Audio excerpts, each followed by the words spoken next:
हमें अक्सर सुनने को मिलता है कि सेल फोन टावर से जो रेडिएशन निकल रही है ये रेडिएशन हमारे लिए बहुत हार्मफुल है। और लास्ट ईयर इस टॉपिक पे एक मूवी भी बना दी गई जिसका नाम था रोबोट 2.0।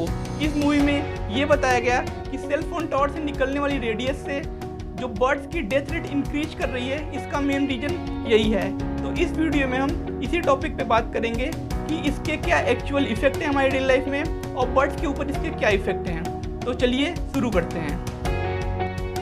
तो जो सेल फोन टावर से रेडिएशन निकल रही है, एक्चुअली में ये रेडिएशन है क्या? तो ये है रेडियो फ्रिक्वेंसी वेव। यानी जब हमारा फ़ोन 3G 4G कॉलिंग का फंक्शन यूज करता है तो हमारा सेल फोन टावर से कम्युनिकेट करने के लिए रेडियो फ्रिक्वेंसी वेव के द्वारा कम्युनिकेट करता है। यानी रेडियो फ्रिक्वेंसी वेव एक टाइप की इलेक्ट्रोमैग्नेटिक वेव है। और ये समझने के लिए हमें क्लास 12 की फिजिक्स का इलेक्ट्रोमैग्नेटिक वेव चैप्टर थोड़ा सा रिमाइंड करना पड़ेगा। इलेक्ट्रोमैग्नेटिक वेव इलेक्ट्रिक फील्ड और मैग्नेटिक फील्ड के वाइब्रेशन से प्रोड्यूस होती है। ये एक एनर्जी प्रोपोगेशन का एक तरीका है, यानी एनर्जी को एक जगह से दूसरी जगह ट्रांसफ़र करने का। ये हमें आर्टिफिशियल और नेचुरली दोनों जगह दिखने को मिल जाती है। सबसे अच्छा एग्जाम्पल है इलेक्ट्रोमैग्नेटिक वेव का लाइट एक खुद ईएम वेव है। और दोस्तों, अगर आपको याद हो इलेक्ट्रोमैग्नेटिक स्पेक्ट्रम, तो ये एक तरीका है डिफरेंट ईएम वेव को क्लासीफाई करने का उनकी वेवलेंथ और फ्रिक्वेंसी को देख के। तो वो वेव जिनकी सबसे ज़्यादा वेवलेंथ होती है वो होती है रेडियो वेव। इनकी वेवलेंथ कुछ सेंटीमीटर से लेकर कुछ किलोमीटर के बीच में होती है। और उसके बाद जो आती है वो होती है माइक्रोवेव। इनकी वेवलेंथ कुछ सेंटीमीटर्स में होती हैं। और माइक्रोवेव्स का यूज हम माइक्रोवेव में करते हैं। अगर हम इसको एक जगह कंसंट्रेट करें तो ये हीट प्रोड्यूस करती है। इसके बाद आता है इंफ्रारेड वेव, जो कि आपके रिमोट कंट्रोल में यूज होता है। और फिर आती है विजिबल लाइट। तो जो आप अपने आसपास रोशनी देखते हैं उनकी वेवलेंथ इतनी होती है और डिफरेंट कलर की डिफरेंट वेवलेंथ होती है। फिर आती है यूवी रेज, यहाँ से फ्रिक्वेंसी का काफ़ी हाई होना शुरू हो जाता है। और फिर आती है X rays and gamma rays. तो जो विजिबल लाइट के बाद वाली ईएम वेव है, यहाँ से प्रॉब्लम होनी शुरू होती है क्योंकि इनकी फ्रिक्वेंसी बहुत हाई हो जाती है और वेवलेंथ छोटी हो जाती है। ये किसी भी मॉलिक्यूल्स के अंदर जाके उसकी केमिकल बॉन्ड को ब्रेक कर सकते हैं। इसलिए हम इसको कहते हैं आयनाइजिंग रेडिएशन। आयनाइजिंग रेडिएशन दोस्तों ह्यूमन एंड एनिमल के लिए बहुत हार्मफुल होता है। तो यहाँ एक क्वेश्चन एराइज होता है कि जो विजिबल लाइट की पहले वाली ईएम वेव हैं उन्हें हम कहते हैं नॉन आयनाइजिंग रेडिएशन। तो क्या non ionising radiation human and animal के लिए खतरनाक है?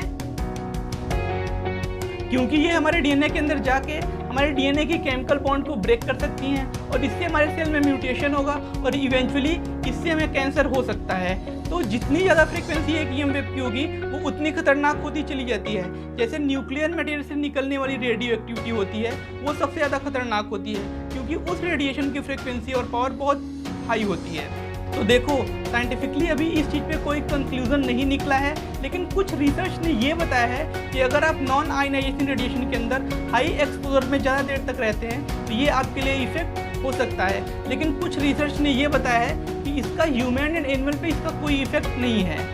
लेकिन साइंटिस्ट और एक्सपर्ट का ये कहना है कि नॉन आयनाइजिंग रेडिएशन आपके अंदर म्यूटेशन और कैंसर तो नहीं हो सकता उस मैकेनिज्म से जिससे कि आयनाइजेशन रेडिएशन हो सकती है।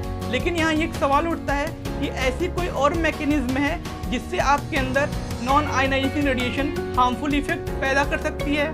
तो रिसर्च अभी इस पे जारी है, लेकिन इसमें एक ऐसा मैकेनिज्म है, साइंटिस्ट कहते हैं कि नॉन आयनाइजिंग रेडिएशन की वजह से हीट पैदा होता है और वो हीट अगर हाई पावर में एक जगह कॉन्सेंट्रेट किया जाए तो ये बर्न कर सकता है ह्यूमन टिश्यू को। तो यही रीज़न है कि अलग अलग गवर्नमेंट एजेंसी एक रेडिएशन लिमिट सेट करके रखी है सेल फोन और टावर के लिए। तो जो अमेरिका की एजेंसी है FCC, उसने लिमिट सेट करके रखी है 1.6 वॉट पर केजी।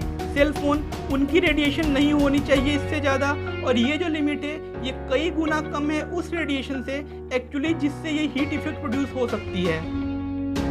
अब जो बर्ड्स की पॉपुलेशन हमारे देश में कॉन्टिन्यूसली डिक्रीज कर रही है पिछले 20-30 साल में, इसका क्या रीज़न है? तो एक्सपर्ट का ये कहना है, तो सेल फोन को इसका रीज़न बताया जाए तो साइंटिफिकली अभी इसके ऊपर कोई कंक्लूजन नहीं आया है। यानी इससे कहीं गुना ज़्यादा बड़े रीज़न है कि बर्ड्स की पॉपुलेशन कम हो रही है।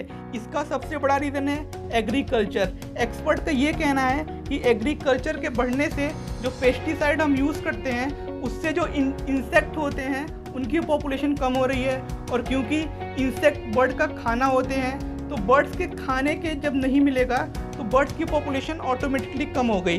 तो agriculture one of the most major reason बताया गया है बर्ड्स की पॉपुलेशन कम होने के लिए। तो यहाँ पर मैं सेल फ़ोन के यूज़ को प्रमोट नहीं कर रहा हूँ। हाँ, अगर आप इसके इफेक्ट से बचना चाहते हैं तो सेल फ़ोन कम यूज करें, और जब भी कॉलिंग के समय आप अपने फ़ोन को स्पीकर पर रख के बात करें, क्योंकि इसके रेडिएशन से हमारे ऊपर माइन्यूट इफेक्ट तो पड़ता ही है।